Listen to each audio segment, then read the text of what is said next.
우리 말씀은 시편 32편 5절부터 8절 말씀을 보겠습니다. 시편 32편 5절부터 8절인데 우리 11절까지 읽는 것은 11절까지 읽도록 하겠습니다.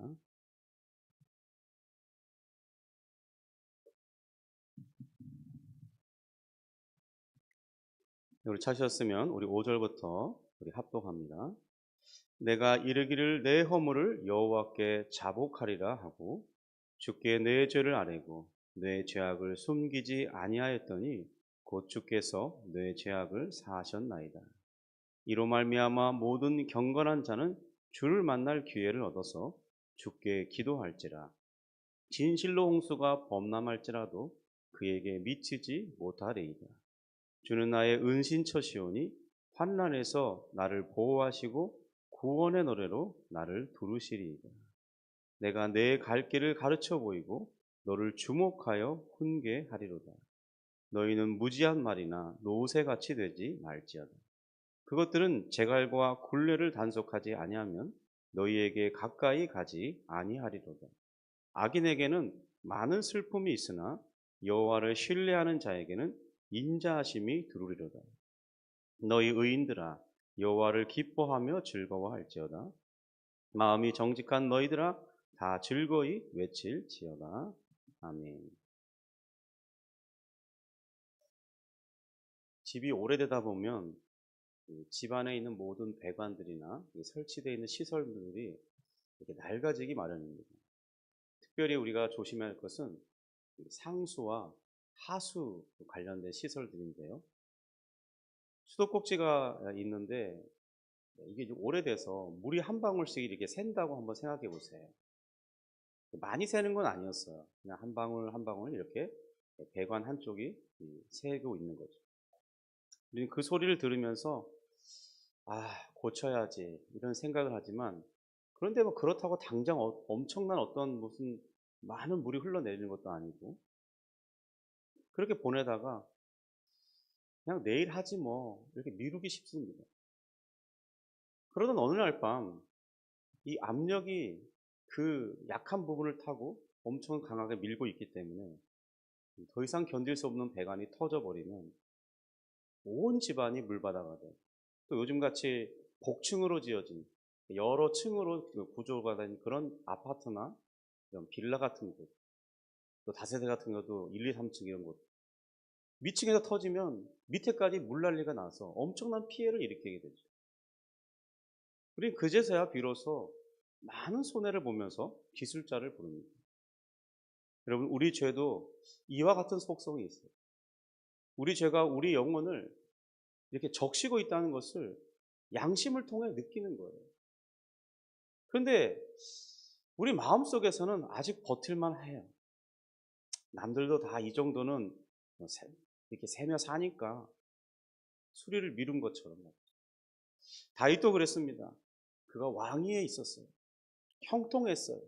주변의 많은 국가들을 정복하고 그리고 또 이 사건이 배경이 되는 그때는 암몬까지 이제 정복하려는 그런 시기에 있었습니다.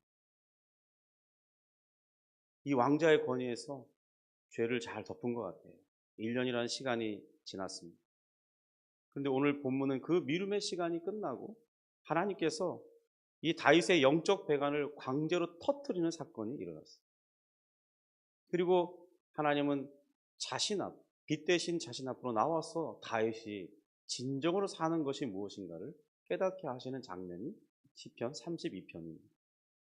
성도 여러분, 우리가 죄를 지은 후에 정말로 그것이 죄인지 몰라서 우리가 회개하지 않는 것일까요? 그런 경우는 매우 드문 것 같습니다. 저도 개인적으로 이 회개의 기도가 나올 때 어떨 때 기도하 보면 하나님께서 저의 이 죄를 회개케 하시는 때가 있어요. 그런데 그것은 제가 몰랐던 죄가 아니었다는 것을 아는 것은 저의 이 메모리가 그 잘 감춰뒀던 것에서 끄집어내고 있다는 겁니다. 없던 일을 기억하게 하는 게 아니에요. 내가 행했던 일에 무엇이 잘못인지를 드디어 토설하게 할 뿐이지 몰랐던 것은 아니라는 거예요. 그것을 생각하면서 용서를 구하는 것을 보면 정말 모르기 때문에 회개하지 않는 것은 아닌 것 같아요. 우리의 양심이 비록 타락했어도 양심이 죽은 것은 아닙니다. 그 기능이 약해지긴 한 건 맞아요. 그런데 여전히 우리가 도덕적 주체로서 판단하는 그런 기능은 가지고 있어요. 사람이 타락했을 때 잃어버린 것은 도덕적인 그런 윤리의 기준을 판단하는 그 기능이 상실된 것은 아닙니다. 판단할 줄 알아요. 그런데 문제는 뭐냐? 그 판단한 대로 행동할 수 있는 도덕적인 능력, 그 탁월성이 상실된 거예요. 그러니까 판단하긴 하는데 행할 수 있는 능력은 없는 것이죠. 우리는 아주 미약하나마 우리 인간 사회를 유지하기 위해서 최소한의 윤리 기준을 행하고 있지만 절대로 죄가 없을 그때처럼 그런 도덕적인 능력을 행할 그 탁월성은 없는 상태입니다. 그러니까 우리 대부분은 이미 자기 죄를 다 가지고 있어요. 그리고 그 죄가 어떤 것이 알고 있어요. 그런데 문제는 뭐냐? 즉각적인 회개는 안 한다는 거예요. 잘못할 수 있잖아요. 우리가 타락했으니까.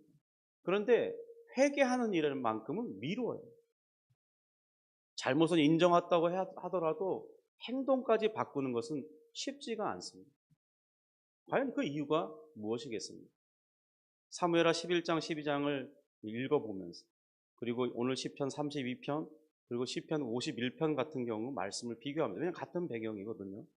비교하면서 읽어보면 그 의미를 찾아낼 수 있습니다. 해결을 미루는 세 가지 핑계가 있어요. 패턴이 있습니다.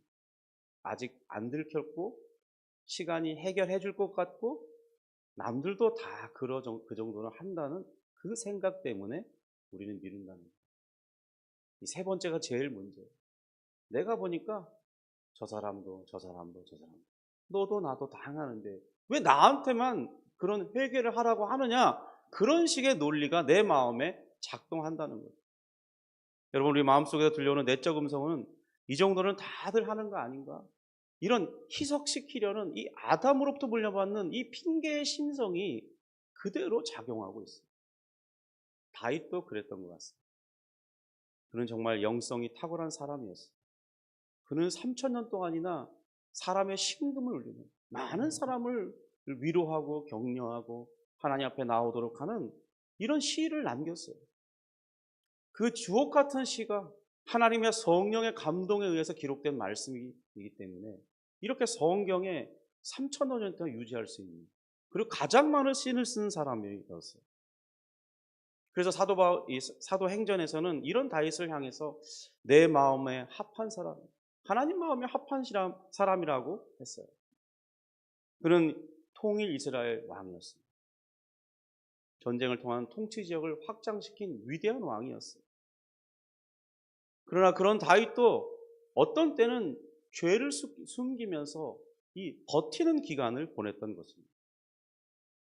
우리아가 죽었고 바세바가 그 모든 장례 일정을 마쳤습니다. 그녀는 이미 다윗의 아이를 임신하고 있었기 때문에 그녀를 즉시로 데려와서 아내로 맞이했어요. 이 이야기를 모르는 사람, 사건의 전말을 모르는 사람은 다윗은 참 성군이다 이랬을지 몰라요. 왜냐하면 미망인이 된 그 여인이 홀라 설아가기엔 그 당시엔 지금도 어렵지만 그때는 더 어렵기 때문에 그 여인을 거두어주는 훌륭한 성군이라 생각했을지 몰라요. 뱃속에 임신한 아이가 태어나는 기간 동안 이 둘은 얼마나 즐거운 시간을 보냈겠습니까? 그러면서도 다윗 마음 한편에는 분명한 양심의 소리가 있었을 거예요. 성령의 음성이 분명히 있었을 겁니다. 그는 성령의 충만함을 입었던 사람이었어요. 그러니 하나님의 음성을 들을 수 없었다, 그건 거짓말이겠죠. 그런데 그 모든 양심의 소리, 성령의 음성, 이것들을 다 짓누르는 것입니다. 이제 아이가 태어났어요. 잘 자라던 어느 순간 하나님은 더 이상 다윗을 그대로 두어서는 안 되겠다는 생각을 하셨습니다. 나단을 통해 단호하게 선포하셨어요. 시편 32편은 그러니까 죄를 지은 순간에 그 시를 기록하는 것이 아니라 죄를 고백한 이후에 더 이상 숨지 않기로 결단한 이후에 고백되는 시입니다. 왜냐하면 사무엘하 12장을 읽어보면 그렇게 하지 않을 수 없던 환경이 있었어요. 이 시는 회개가 어떻게 시작되고 어디까지 나아가야 되고 그 끝에서 하나님이 무엇을 하시는지를 보여줍니다. 회개는 책망을 들었을 때가 아니라 숨길 수 없을 때에 인정하면서 시작되는 것입니다. 다윗은 이 나단 선지자의 책망을 받았어요. 그리고 이렇게 말합니다. 사무엘하 12장 13절인데 내가 여호와께 죄를 범하였노라. 그러자 하나님께서는 즉시로 나단을 입술을 통해서 용서를 선포하십니다. 여호와께서 당신의 죄를 사하셨으니 당신이 죽지 아니하려니와. 여기까지만 보면 문제가 없어 보입니다. 용서받았어요. 자신의 죄도 인정했습니다. 그런데 그 이후의 내용을 보면요, 다윗이 왜 2, 3절의 고백을 하지 않을 수 없었는지 그 정황을 읽을 수 있어요. 하나님께서는 밧세바 사이에서 태어났던 그 아들을 데려가시겠다고 하셨고, 그때부터 아들이 병들었고 깊어져만 갔어요. 병이. 이 사실을 아는 다윗은 어찌하든 자신의 죄로 이런 일들이 생겼기 때문에 일주일간의 금식, 통곡의 시간을 보냈습니다. 다른 시편 6편 6절에 보면 이때의 심정이 어떤지 잘 표현하고 있어요.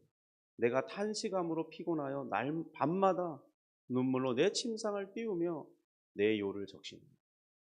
그의 회개가 얼마나 간절했는지, 하나님의 은혜를 구하는 그 심령이 얼마나 정말 이 가슴 절절히 나오는 회개였는지를 엿볼 수 있는 표현입니다. 음욕에 이끌려 취했던 남의 아내 이 밧세바 사이에서 낳은 그 아들이 다윗이 엄청 사랑스러웠을 거예요. 이 사람이 나이 들면서 자녀를 낳으면요, 점점 더 사랑이 극진해 갑니다. 이미 다윗은 여러 자녀를 길러봤어요. 이제 나이가 중년이 지났습니다. 그러니까 그때 낳은 아이는, 그때 어떤 아이는 더 사랑스러웠을 거예요. 여러분, 젊은 나이에 낳은 아이도 그렇게 예쁜데 한 40대 중반, 50대 들어가서 아들을 낳았다고 생각해 보세요. 얼마나 눈에 넣어도 아프지 않겠습니까? 그렇게 사랑스러운 아이였어요. 애틋하게 키웠을 거예요. 그런데 여호와의 징계로 하나님은 어떤 뜻인지 모르겠지만, 다 이해할 수는 없지만 그 아들을 데려가시겠다고 선포하셨습니다. 그래서 아들이 병들어 죽어가고 있는 것을 자기가 보고 있는 거예요. 단순한 슬픔의 시간이 아니죠. 그래서 사무엘하 12장 14절에 보면 이렇게 기록합니다. 이 일로 말미암아 여호와의 원수가 크게 비방거리를 얻게 하였으니 당신이 낳은 아이가 반드시 죽으리다 하고, 그리고 이어서 15절에 우리아의 아내가 다윗에게 낳은 아이를 이렇게 말해요. 우리아의 아내가 다윗에게 낳은 아이를 여호와께서 치심에 심히 알란지라. 우리는 왜 하나님이 이렇게 잔인한 하나님처럼 비춰줄 수 있는 이런 일을 행하시는지는 다 이해할 수 없어요. 어떤 우리가 이해하지 못한 하나님의 깊은 뜻이 있을 겁니다. 이때로부터 다윗은 식음을 전폐하고 금식하면서 정말 밤이 새도록 엎드려 간절히 기도했다고 말하고 있어요. 그 시간은 바로 자기 죄의 결과를 직면하는 시간이었던 거예요. 이 아들이 자기 때문에 죽는다는 것을 아는 거예요. 예수님은 요한복음 3장에서 사람이 왜 빛으로 나오지 않는지에 대해서 말하기를 3장 19절에 사람들이 자기 행위가 악함으로 빛보다 어둠을 더 사랑한 것이라 그랬어요. 사람은 몰라서 숨기는 게 아니에요. 알고도 버티는 다윗처럼 행동하는 겁니다. 알면서도 1년이나 버텼어요. 진작에 회개의 자리에 나왔더라면 그 아이가 죽지 않았을지 모릅니다. 그런데 그 시간을 행복한 시간을 보내면서도 분명히 마음 한편으로는 정말 어떤 숨길 수 없는 찝찝함이 있었을 텐데 그 행복에 그냥 묻어버리는 거예요. 여러분, 진정한 회개는 죄의 지적을 들었을 때 시작되는 것이 아닙니다. 더 이상 버틸 수가 없어요. 이걸 내놓지 않고 토설해놓지 않고 내가 변화되지 않으면 안 되는 어떤 그런 숨길 수 없는 상황이 될 때 우리는 인정하기 시작하는 것입니다.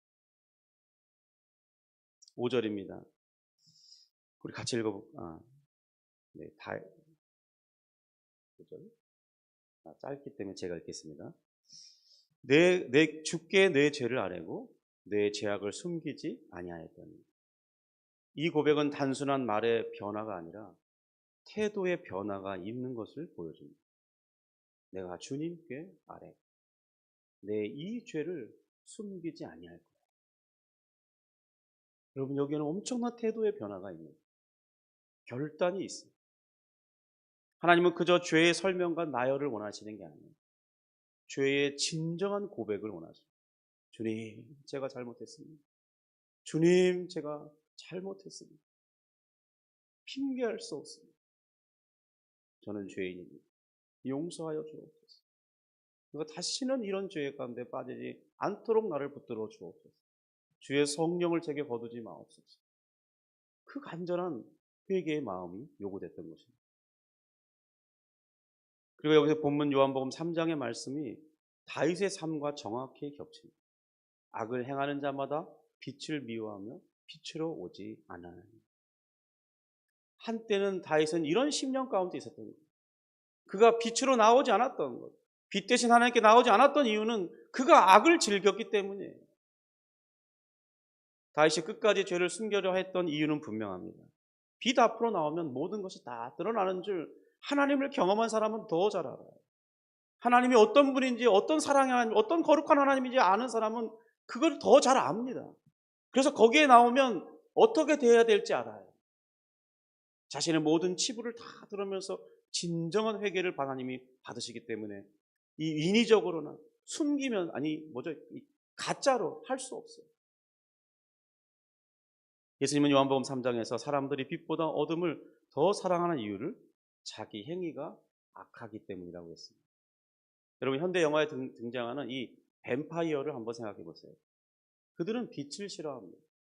빛은 그들의 정체를 드러내죠. 왜냐하면 뱀파이어들은 사람과 똑같은 모습을 하고 있는데 햇빛에 나가기만 하면 타 죽는 그 내용을 설정하고 있죠. 그런데 성경은 우리에게 더 깊은 경고를 준다는 거죠. 마치 어둠 속에 이 뱀파이어와 같은 역할을 하는 죄가 숨어 있다는 거예요. 우리가 죄를 드러내지 않은 채 그 상태에 머물러기를 고집한다면, 계속해서 어둠 가운데 있기를 원한다면 그리스도 안에서 누리던 이 영적 생명은 소진되고 말아요. 성령 충만은 소멸되기 시작합니다. 처음엔 잘 모르지만 이제 그 불이 꺼져가는 정도의 상태가 되면, 위태로운 상태가 되면 이제 인지하기 시작해요. 그런데 돌이킬 수는 없어요. 잘 안 됩니다. 왜냐하면 죄라는 올무가 너무 강력하게 두르고 있기 때문에 쉽게 끊어내지 못하는 거예요. 어떤 습관의 임박이면, 술의 임박이거나 담배 임박이면 내가 언제든지 끊으면 끊을 수 있지. 그렇죠? 술이 웃습니다. 담배가 비웃어요. 그렇게 되는 게 아니라는 거예요. 그것뿐만 아니죠. 우리에게 많은 잘못된 습관이 있습니다.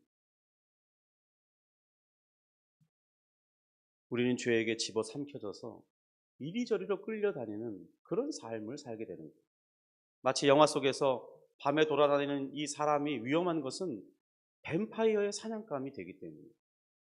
죄는 그렇게 소리 없이 그냥, 그러나 분명하게 우리를 죽음의 방향으로 끌고 갑니다. 그래서 하나님께서는 다윗의 입술로 회개하는 것에 멈추지 않으시고 그의 삶 전체가 죄에서 돌이키기를 요구하십니다. 때로는요, 이런 하나님의 요구는 감당하기 버거운 징계가 있어요. 이번 징계는 정말 아들을 데려가시겠다는 그런 징계였어요. 그래서 깊이 각인시킵니다. 내 죄가 얼마나 심각한 것이었는지.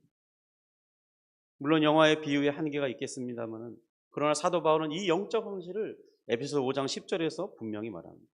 책망을 받는 모든 것은 빛으로 말미암아 드러나는 것마다 빛입니다. 여러분, 이것이 하나님의 은혜의 속성입니다. 말씀의 빛과 하나님의 책망 앞으로 나오는 것은 우리를 죽이려고 하심이 아니에요. 우리를 다시 살리시기 위한 하나님의 정말 어떻게 보면 고육직책이라 그러죠. 하나님이 그렇게 하지 않으시면 우리가 안 오는 거예요. 성경은 죄를 단순한 실수나 약점으로 말하지 않습니다. 사도 바울은 로마서 6장 16절에 이렇게 말합니다. 너희 자신을 누구에게 종으로 내주어 순종하냐에 따라 그 순종을 받는 자의 종이 되는 줄 알지 못하느냐. 혹 죄의 종으로 사망에 이르고 혹은 순종의 종으로 의에 이르느니라. 죄를 숨긴다는 것은 절대로 중립기여가 아닙니다. 죄에게 계속 자신을 내어주는 것입니다. 그러나 다윗은 그 자리에서 멈추지 않았어요. 시편 32편은 이렇게 마무리합니다. 우리 8절 같이 읽겠습니다. 내가 내 갈 길을 가르쳐 보이고 너를 주목하여 훈계하리로다. 이것이 하나님의 음성입니다. 하나님께서 내가 너의 진정으로 가야 할 그 길을 보여주겠다. 그리고 내가 너를 주목해서 훈계하여 그 길을 걸어가도록 이끌겠다는 것이 하나님의 음성입니다. 그러니까 우리의 죄를 고백하는 것, 주님 제가 잘못했습니다. 이것은 끝이 아닌 거예요. 정말 통회하고 자복하면서 주여 저에게 변화를 주옵소서, 이 갈망은 끝이 아니라는 거예요. 나를 파멸하기 위해서 하나님이 죄를 드러내시는 것이 아니라는 것입니다. 하나님은 다시 그런 우리를 생명의 길로 인도하십니다. 하나님과 친밀한 사귐 속에서 진정한 기쁨이 무엇인지, 죄의 탐닉으로 불미하는 그 잠깐의 쾌락과 즐거움이 아니라 하나님 안에서 참된 자유와 전혀 거리낌이 없는, 내 양심도 그것에 대해서 기뻐할 수 있는 그런 가책이 전혀 없는 그런 참된 기쁨으로 이끌기 위해서 하나님은 우리를 그렇게 이끌어 가십니다. 그래서 진정한 회개의 자리에서 하나님 우리를 새롭게 인도해 가시는 거예요. 하나님은 채찍으로만 몰고 가시는 분이 아니라 이 눈빛 하나로 이렇게 탁 쳐다봤는데 알아듣는 거예요. 여러분, 그런 사랑의 상태가 되기를 바라시고 하나님이 우리를 그렇게 인도하시는 거죠. 죄의 눈이 멀면요, 눈빛을 줘도 깨닫지를 못해 티미해서 마음이, 눈은 보고 있는데 마음이 딴 데 있어요. 그런데 우리 마음이 하나님을 향해서 뚜렷한 눈빛을 갖고 있으면 하나님이 탁 하기만 해도 알아듣는 거죠. 성도 여러분, 오늘 이 말씀 앞에서 우리에게 필요한 질문은 이것입니다. 아직도 하나님께 숨기고 있는 죄가 있습니까? 입술로는 회개했는데 삶은 그대로 인 영역이 있습니까? 말씀의 책망 앞에서 계속 이렇게 머뭇머뭇하거나 살짝 뒷걸음질하는 그런 유보 상태에 있지는 않습니까? 회개는 우리를 낮추기 위한 도구가 아니라 우리를 다시 살리기 위한 하나님의 은혜의 방식입니다. 그래서 1절에 이렇게 말해요. 허물의 사함을 받고 죄의 가리움을 받는 자는 복이 있도다. 오늘 이 빛으로 나오시기 바랍니다. 이 자리가 바로 하나님께서 다시 우리 인생길을 힘있게 하나님의 사랑의 깊은 그 속삭임 속으로 인도하는 은혜의 자리인 줄 믿습니다. 기도하겠습니다. 하나님 아버지, 감사와 찬송을 올려드립니다. 주님, 오늘 이 시편을 통해서 하나님께서 우리에게 진정으로 원하시는 것이 무엇인지 들려주시니 감사합니다. 책망받을 때 빛으로 드러나는 그 모든 것마다 드러나는 모든 것들이 다 빛이 된다고 하신 주님. 주님, 우리가 죄를 감추고 품고 있을 때는 우리가 어둠에 이끌려 다닐 수밖에 없죠. 우리 심령이 미련해지고 우리의 타락한 본성대로, 감정이 이끄는 대로 화를 내고 짜증을 내고 불평하고 원망하고 두려움, 어떤 사람들에게 신경질적이지만 우리 하나님께 나의 눈이 고정되어 있고 내 마음이 거리낌이 없고 어떤 자책감도 없을 때, 죄책감도 없을 때 그 마음에서 나오는 평안과 기쁨과 하나님께서 주어지는 생명과 즐거움은 참된 위로를 가진 자로서 주님 얼굴에 미소가 있고 입술에 찬송이 있고 내 몸은 가볍고 내 몸은 춤을 추고 정말 하나님의 사랑 속에서 그 모든 즐거움 가운데 어떤 낙심과 두려움도 없이 살아가는 그런 모습이 떠오릅니다. 주님, 우리가 정말 후자의 삶을 살아갈 수 있도록 도와주시고 우리의 죄를 주님 앞에 내어놓고 빛 대신 주님과 함께 동행함으로 그런 기쁨을 누리는 선한 것을 쫓아 살아가는 우리가 되게 하여 주옵소서. 주여, 오늘 주께서 기도 가운데 그렇게 인도하시고 성령의 음성을 들을 때 외면하지 않게 하시고 하나님의 인도하심을 따라 기도하는, 기도의 능력을 맛보는 복된 시간 되게 하여 주옵소서. 하루 종일 주님의 뜻을 따라 살아가는 우리가 되게 하여 주옵소서. 예수님의 이름으로 기도합니다.